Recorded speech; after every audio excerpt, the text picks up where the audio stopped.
तो हेलो दोस्तों, कैसे हो आप सब। आशा करता हूँ कि आप सब ठीक होंगे। अगर आपने अभी तक मेरे चैनल को सब्सक्राइब नहीं किया है तो मेरी आपसे रिक्वेस्ट है कि जल्दी से जाके सब्सक्राइब कर दो। अगर आपने इस अनीम के पहले के एपिसोड नहीं देखे हैं तो मैंने डिस्क्रिप्शन में लिंक डाल दिया, तो आप सब जाके देख लेना। और आज हम इस अनीम का 6th एपिसोड देखेंगे। तो चलिए बिना देरी करे हुए शुरू करते हैं। एपिसोड की शुरुआत में हम देखते हैं कि राय सबको बचाने के लिए वहाँ पर आ चुका होता है। राय को देखकर हैन कहने लगता है कि राय तुम यहाँ पर क्यों हो। फिर कैप्टन राय से पूछने लगता है कि क्या वो तुम ही हो जिसने ऊपर धमाका किया है। इस पर फिर राय कहता है कि तुम्हें बोलने की परमिशन किसने दी। इससे फिर कैप्टन बहुत ज्यादा भड़क जाता है। कैप्टन राय को मारने के लिए आगे बढ़ने ही लगता है कि राय अपने मैजिक से पूरी तरह से कंट्रोल कर लेता है कैप्टन को। हम देखते हैं कि कैप्टन बिल्कुल स्टैचू हो जाता है और वो बिल्कुल भी हिल नहीं पाता। कैप्टन को देख के फिर राय कहता है कि मैंने तुम्हें हिलने की भी परमिशन नहीं दी। ये सीन देखकर फिर टाओ कहता है कि ये पावर कब ये माइंड कंट्रोल वाली पावर तो नहीं है। इसके बाद हम देखते हैं कि कैप्टन अपने आप को फाइनली खड़ा कर लेता है। इसके बाद हम देखते हैं कि कैप्टन राय के ऊपर हमला करने लगता है और राय से कहता है कि मुझे तेरा चेहरा बिल्कुल भी पसंद नहीं है। इसके बाद हम देखते हैं कि वो राय को मारने के लिए आगे बढ़ने ही लगता है कि वहाँ पर एकदम धमाका हो जाता है। हम देखते हैं कि राय कैप्टन का सिर्फ हाथ पकड़ के ही उसे दूर पटक देता है। इसके बाद फिर कैप्टन दोबारा उठकर टाओ से कहता है कि टाओ अब तुम्हारी बारी है, तुम भी वो कैप्सूल खाओ। टाओ फिर अपने हाथ में वो कैप्सूल लेके कहता है कि ठीक है, लेकिन मुझे कम दर्द देने की कोशिश करना। इसके बाद फिर हैन टाओ से कहने लगता है कि बॉस आप इसका कहना क्यों मान रहे हो, ये आपको भी मार देगा। इस पर फिर कैप्टन हैन से कहता है कि ओ पिद्दी तू चुप रह। इसके बाद फिर टाओ कहता है कि कोई बात नहीं, एक मॉडिफाई ह्यूमन के तौर पर ये मेरी किस्मत ही है। फिर हैन कहता है कि तुम ऐसे कैसे कह सकते हो। इसके बाद हम देखते हैं कि कैप्टन टाओ का गला पकड़कर उसको उठा लेता है और उसे कहने लगता है कि तू इतना वक्त क्यों बर्बाद कर रहा है। इसके बाद फिर हैन राय से कहने लगता है कि राय प्लीज उसको बचा लो प्लीज। वही दूसरी तरफ हम प्रिंसिपल और टोक्यो को देखते हैं जो कि एक दूसरे से लड़ रहे होते हैं। प्रिंसिपल टोक्यो से कहता है कि तुम जिंदा रहने के पीछे क्यों पड़े हो। इस पर फिर टोक्यो कहता है कि क्योंकि मुझे उससे बचाना है जो मेरे सबसे करीब है। हम देखते हैं कि यहाँ पर टोक्यो अपनी बहन की बात कर रहा होता है। इसके बाद हम देखते हैं कि टोक्यो प्रिंसिपल के ऊपर हमला करने लगता है, लेकिन वो प्रिंसिपल का बाल भी बाका नहीं कर पाता। प्रिंसिपल टोक्यो से कहता है कि और उसके लिए तुम अपनी और दूसरों की जान देने के लिए तैयार हो।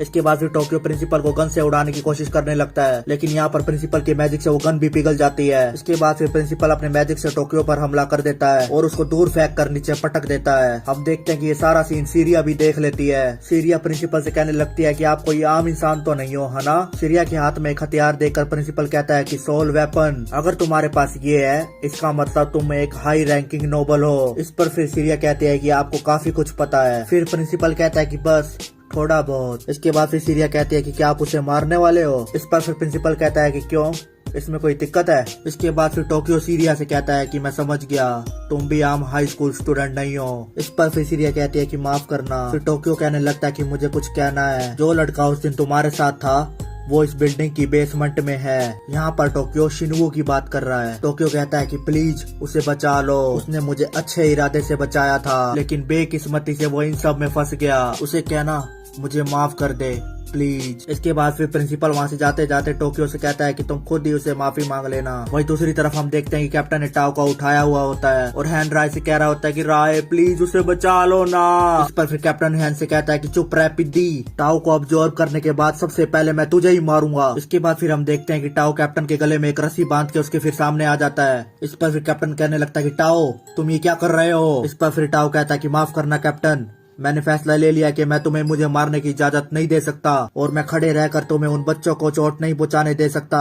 इसके बाद फिर कैप्टन गुस्से में होकर टाओ को पकड़ लेता है, जिसे देखकर हैन और शिनवू बहुत ज्यादा घबरा जाते हैं। कैप्टन टाओ को पकड़कर उससे कहता है कि ठीक है तुम ऐसे भी चलोगे, कम से कम तुम्हारे इस्तेमाल से कुछ तो होगा। इसके बाद फिर कैप्टन टाओ को मारने लगता है कि राय की आवाज आती है कि रुको। हम देखते हैं कि कैप्टन दोबारा से स्टैचू हो जाता है और बिल्कुल भी हिल नहीं पाता। फिर कैप्टन कहने लगता है कि नामुमकिन, शार की पावर अब्जॉर्ब करने के बाद भी मैं इतना हिल नहीं पा रहा। इसके बाद हम देखते हैं कि राय शिनवू और हैन के पास आ जाता है। रायन से कहता है कि तुम इस काम के लिए मुझसे भीख क्यों मांग रहे हो। शिनवू, हैन हमारे बीच में प्लीज कहने की बिल्कुल भी जरूरत नहीं है। इसके बाद हम देखते हैं कि राय अपने मैजिक से वहाँ बहुत सारे ब्लड सेल्स उड़ाने लगता है। ये नजारा देखकर हमारा हैन कहता है कि ब्लड हवा में उड़ रहा है, ये कैसे। और दूसरी तरफ रेजिस भी ये सीन देख के बिल्कुल कंफ्यूज हो चुका होता है। हम देखते हैं कि वहाँ पर प्रिंसिपल और सीरिया भी आ जाते हैं। सीरिया ये नजारा देखकर कहती है कि ये कैसी पावर है। हम देखते हैं कि यहाँ पर ब्लड ही ब्लड होता है, जैसे मानो की ब्लड की बारिश हो रही है। ये सब देखते हुए रेजिस कहता है कि एक टेक्निक जो सिर्फ वही इस्तेमाल कर सकते हैं जो ब्लड कंट्रोल करते हैं। रेजिस पूरी तरह से कंफ्यूज हो चुका होता है और सोचने लगता है कि आखिरकार कौन है। वहीं दूसरी तरफ कैप्टन भी कहता है कि मुझे नहीं पता था कि ऐसी कोई पावर भी है। इसके बाद फिर राय कैप्टन से कहने लगता है कि मैं तुम्हारी गलतियों को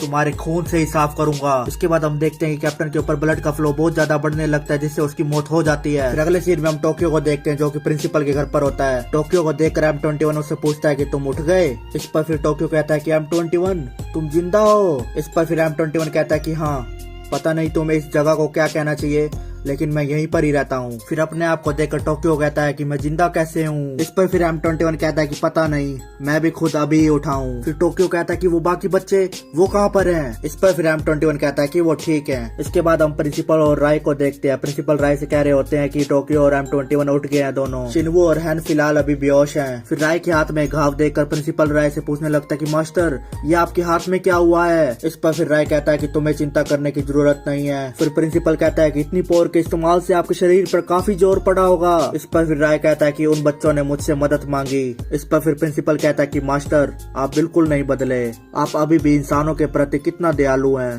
फिर राय कहने लगता है कि फ्रैंकस्टीन, तुम भी अभी तक नहीं बदले हो। इस पर फिर प्रिंसिपल कहता है कि मैं माफी चाहता हूँ। फिर प्रिंसिपल उस पल को याद करने लगता है जब राय ने उसको ऑर्डर दिया था कि तुम मेरी मर्जी के बिना अपनी पावर का इस्तेमाल नहीं करोगे। इस पर फिर प्रिंसिपल राय से कहने लगता है कि आपका ऑर्डर ना मानने के लिए मैं सजा के लिए तैयार हूँ। फिर राय प्रिंसिपल से कहने लगता है कि फ्रैंक, तुम चिंता मत करो, मैं जानता हूँ कि तुम बिना किसी कारण के मेरा ऑर्डर नहीं तोड़ोगे। इसके बाद फिर राय प्रिंसिपल से पूछता है कि फ्रैंक, खाना बन गया हमारा। फिर अगले सीन में हम देखते हैं कि ये सब डिनर के लिए एक साथ होते हैं। वहाँ पर फिर टाओ कहने लगता है कि मैंने सोचा नहीं था कभी कि मैं इतना स्वादिष्ट खाना खाऊंगा, वैसे ये किसने बनाया। इस पर फिर प्रिंसिपल कहते हैं कि सीरिया ने। फिर टाओ सीरिया से कहने लगता है कि गजब, मतलब तुम सिर्फ सुंदर है नहीं बल्कि एक अच्छी कुक भी हो। फिर राजेश कहने लगता है कि सीरिया हमेशा से स्किलफुल रही है। इसके बाद फिर टाओ कहता है कि खास कर ये नूडल्स है ना, क्या ये भी इसने बनाया है। इस पर फिर प्रिंसिपल कहता है कि नहीं नहीं, इसमें तो मेरा हाथ है। इस पर फिर टाओ कहता है कि सच में, मैंने इसे पहले कभी नहीं खाया, पर ये मेरी सोच से बिल्कुल अलग है। इसके बाद फिर प्रिंसिपल टाओ से कहने लगता है कि मैंने सुना है कि तुम बहुत अक्लमंद हो, तुम हमारी सोसाइटी में अच्छे से फिट हो जाओगे। इस पर फिर टाओ कहता है कि अच्छा, आपको ऐसा लगता है। इसके बाद हम देखते हैं कि वहाँ पर M21 और टोक्यो भी आ जाते हैं। उन दोनों को देखकर फिर टाओ कहता है कि तो तुम दोनों उठ गए। इस पर फिर टोक्यो कहता है कि हाँ, पर अभी मुझे चलने में थोड़ा दम लगाना पड़ता है। टोक्यो कहता है कि आप सबने मेरे लिए जो कुछ भी किया उसके लिए बहुत ज्यादा शुक्रिया। इस पर फिर प्रिंसिपल कहते हैं कि कोई बात नहीं। फिर टोक्यो टाओ से पूछने लगता है कि बाकी सब कहाँ पर हैं। इस पर फिर प्रिंसिपल कहने लगता है कि पहले तुम दोनों खाना खा लो, फिर सोचना उनके बारे में। इसके बाद फिर M21 को देखकर राजेश कहता है कि हूँ, खाना ठंडा हो रहा है, जल्दी से जाकर बैठ जा। इस पर फिर M21 कहता है कि वो तो मैं बैठूंगा ही। फिर राजेश कहने लगता है कि तुम्हारा इसमें मेरे से ज्यादा बैम्बू शूट्स हैं। इस पर फिर M21 कहता है कि तुम्हारा इसमें मेरे से ज्यादा सूप है। इस पर फिर राजेश कहता है कि तुम्हें इसमें दिक्कत है। इसके बाद हम देखते हैं कि इन दोनों में जबरदस्त बहस छिड़ जाती है और वहाँ बैठे बाकी सब लोग तो इनको देखते ही रह जाते हैं। फिर अगले सीन में हम देखते हैं कि रात हो चुकी होती है और M21 छत पर मायूस सा खड़ा होता है। M21 मन ही मन में कहता है कि आखिर में मैं अपने साथियों की जानकारी नहीं ले पाया, मेरे पास जिंदगी में शांति बनाए रखने जितनी ताकत भी नहीं है। इसके बाद हम देखते हैं कि वहाँ पर राय भी आ जाता है। राय M21 से कहने लगता है कि तुम कमजोर नहीं हो, मैंने तुम्हारे अंदर जबरदस्त ताकत महसूस की है, क्या तुम देखना चाहोगे। इसके बाद हम देखते हैं कि राय M21 के हाथ से ब्लड निकाल के अपनी उंगली पर रख लेता है। इसके बाद उसे चाटने भी लगता है। M21 के ब्लड को चाटते ही राय की बॉडी पूरी तरह से बदल जाती है और वो बहुत पावरफुल हो चुका होता है। हम देखते हैं कि राय M21 को डेमो दिखा रहा होता है कि M21 आखिर में कितना पावरफुल है। इसके बाद फिर M21 राय से पूछने लगता है कि वो क्या था। इस पर फिर राय कहता है कि वो तुम्हारी ट्रू फॉर्म थी, मैंने कुछ पल के लिए उसे रिलीज किया था, जैसे मैंने कहा था